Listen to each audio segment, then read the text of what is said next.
Justin Brownlee pinahiya nga lang po matapos tanggihan ang napakalaking offer ng head coach ng Cambodia. Sa pagkakataon nga po ito, matapos tayo makakuha ng gold medal sa laban kontra sa Cambodia, ay tila napahiya at natanggal ang pride nitong Cambodian head coach. At kung mapapansin nyo, talagang inasar pa siya ni Coach Cho Treyes. Pero syempre sa loob-loob nitong head coach ng Cambodia ay ganun-ganun na nga lang ba.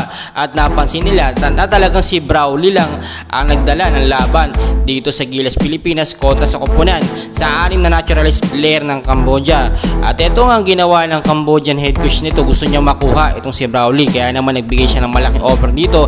At ang sinasabi nga po, estimated dito na 10 million pesos pataas, which is talagang masisilaw kahit sino mga player. Pero dahil alam naman natin nalalapit na nga po ang FIBA World Cup na gaganapin po dito sa Pilipinas, itong si Justin Brownlee hindi po nagpasilaw.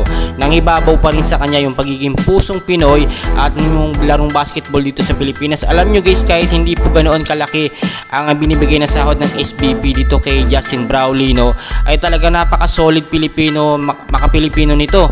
Hindi po ito tumitingin or nagdedepende sa laki ng presyo.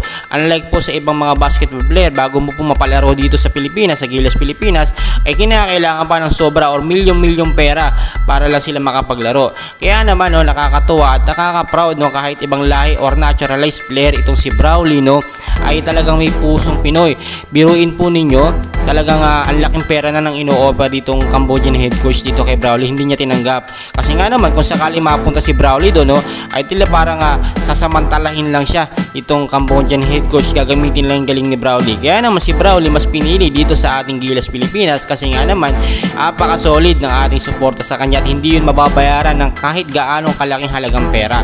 Well guys, patuloy ko po kayo i-update. So abangan natin yung FIBA World Cup ilang araw na nga lang po yan ilang buwan na lang. So don't forget po to like and subscribe. Maraming salamat po.